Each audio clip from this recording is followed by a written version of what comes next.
नमस्कार दोस्तों। भारत के कुछ महीने आजाद होने से पहले जुलाई 1947 में अमेरिका में यूएफओस को लेकर एक बड़ा क्रेज चल रहा था और पूरे देश से कोने कोने से खबर आ रही थी कि एक उड़न तस्करी देखी गई है, यूएफओस को देखा है। और इस खबर की शुरुआत से करीब एक महीना पहले 24 जून 1947 को एक प्राइवेट पायलट के अर्नोल्ड ने देखा है और वो उन्होंने कहा कि 9 चमकीले यूएफओस एक पहाड़ी के पीछे उड़ रहे थे और वो बड़ी ही तेज उड़ रहे थे। उन्होंने कहा कि ये इनकी स्पीड करीब 2000 किलोमीटर पर आवर थी। इस बात को हफ्तों के अंदर अंदर अमेरिका के कोने कोने से फैल रही थी कि उन्होंने आसमान में उड़ते हुए यूएफओस को देखा है। मीडिया में भी इसके बड़ा ही चर्चा चल रहे थे। ऐसे में आप यूएफओ को देख सकते हैं कि साइटिंग हुई है अमेरिका में। मीडिया ने इसे एटॉमिक से लिंक किया है और कहा है कि देखो, जहां जहां एटॉमिक साइटिंग हुआ है वहां वहां यूएफओ दस्तक दिए हैं।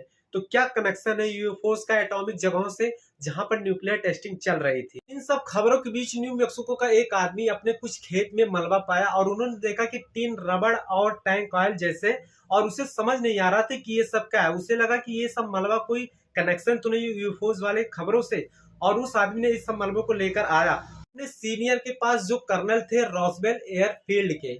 अगले दिन इन्होंने कहा कि जो अफवाह चल रही थी अभी तक वो अब हकीकत बन चुका है। लेकिन यूएस आर्मी क्लेम करता है और कहता है कि उन्हें सबूत मिल गया है। लेकिन अगले ही दिन यूएस आर्मी अपने बातों से पलट जाते हैं। वे कहते हैं कि ये जो मलबा हमारे पास लाया गया है एक्चुअली में वो वेदर बैलून है। साल 1980 में मेजर जैसे मार्शल ने जाकर एक किताब लिखी थी रॉसवेल इंसिडेंट नाम से, और कहते हैं कि ये जो मलबा इन्होंने देखा कुछ ऐसा नहीं लग रहा था जो धरती पर बना हो। वो धरती का लग ही नहीं रहा था। तब से लेकर आज तक रॉसवेल इंसिडेंट की इंपॉर्टेंस बढ़ती जा रही थी। नई थ्योरीज उभर कर आती है दोस्तों कि ये जो क्रैश हुआ था यूएफओ, एक्चुअली में यहाँ पे एक जिंदा एलियन पाया गया था और यूएस आर्मी ने उसे ले जाकर एक सीक्रेट जगह पर रख दिया। और कुछ लोग मानते हैं और कहते हैं कि आज के दिन तक वो एलियन एक सीक्रेट जगह पर कैद है। यूएस आर्मी कोशिश कर रही है कि एलियन टेक्नोलॉजी को रिजर्व करने की और एलियन लाइफ पर रिसर्च करने की, और ये होने लग रही है एक टॉप सीक्रेट जगह जिसका नाम है एरिया 51। तो आइए समझते हैं दोस्तों इस वीडियो में एरिया 51 को। एरिया 51 एक्चुअली में दोस्तों यूएस मिलिट्री की एक फैसिलिटी है जो आपको मिलेगी रेगिस्तान के बीचों बीच और किसी भी शहर से मीलों दूर। यहाँ पर आना, ट्रेस पासिंग करना आम जनता के लिए बिल्कुल भी अलाउ नहीं है। और बाहर आपको कुछ इस तरीके से साइन बोर्ड मिलेंगे, photography of this area prohibited. अगर आपको कोई सस्पिशियस एक्टिविटी हो यहाँ पर तो आपको डेडली रिप्लाई दिया जाएगा। बार बार वार्निंग वार्निंग लिख रखा है साइन बोर्ड पर। तो क्या है यहाँ पर, इसलिए आपको बता दें दोस्तों, तो उस समय चल रही थी कोल्ड वर्ल्ड वॉर और उसी समय न्यूक्लियर टेस्टिंग भी चल रही थी एरिया 51 के अंदर। एक्चुअली में आगे बढ़ने से पहले जान लेते हैं एरिया 51 के हिस्ट्री के बारे में। तो एरिया 51 को एक्चुअली में बनाया गया था कोल्ड वर्ल्ड वॉर के। Paranoia was growing about communist infiltration of unions, the entertainment industry, and the military and government itself. इस समय जब अमेरिका और सोवियत संघ के बीच जंग चल रही थी, इसे बनाया गया था as a testing and development facility for aircraft, हवाई जहाजों को टेस्ट करने के लिए। इसी रीजन से 1950s में अमेरिका के इतिहास में जो सबसे इंपॉर्टेंट था स्पाइंग एयरक्राफ्ट की टेस्टिंग एक्चुअली में एरिया 51 में चल रहा था। तो जब मिलिट्री की इतनी बड़ी हथियारों को परखा जाएगा तो जायज सी बात है कि उस जगह को सीक्रेट ही रखा जाएगा और उस जगह के बारे में दुनिया को बहुत कम ही इंपॉर्टेंट बात पता ही है। जैसा कि मैं आपको बता दूं दोस्तों, जहां जहां इंफॉर्मेशन की कमी होती है वहां वहां कॉन्स्पिरेसी थ्योरीज उभर कर आती हैं। लेकिन कई साल बाद जाकर 2003 में एक रशियन साइंटिस्ट ने इस चीज का आविष्कार किया जिसका नाम था मॉस्कोबियम, और उस पर ऐसा कुछ नहीं लिख रखा था जो ग्रेविटी क्रिएट कर चुके।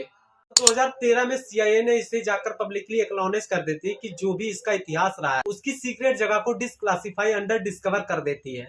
जैसे इंडिया में दोस्तों आईटीआर फाइल करी जाती है सरकार के बारे में कुछ जानने के लिए, उसी तरीके से अमेरिका में भी एक एक्ट है फ्रीडम ऑफ इंफॉर्मेशन एक्ट, और इसको लेकर फाइल करी गई थी कि 2005 में इस चीज को जानने के लिए, और 2013 में सीआईए ने इस फाइल को रिलीज कर दी थी। इंफॉर्मेशन में एग्जैक्ट लोकेशन एरिया 51 को हमें सीआईए के द्वारा मिल पाई है। Newly released CIA documents officially acknowledge the site for the first time. But if you're looking to gain insight into aliens or spaceships, you might be disappointed. और आप नक्शे में देख सकते हैं कि ये नेवाडा के स्टेट में मोजावे डेजर्ट के बीचों बीच है। जनवरी 2017 में 13 मिलियन पेजेस का डिक्लासिफाइड डॉक्यूमेंट्स मिलेगा सीआईए के द्वारा जो रिलीज किए गए थे ऑनलाइन।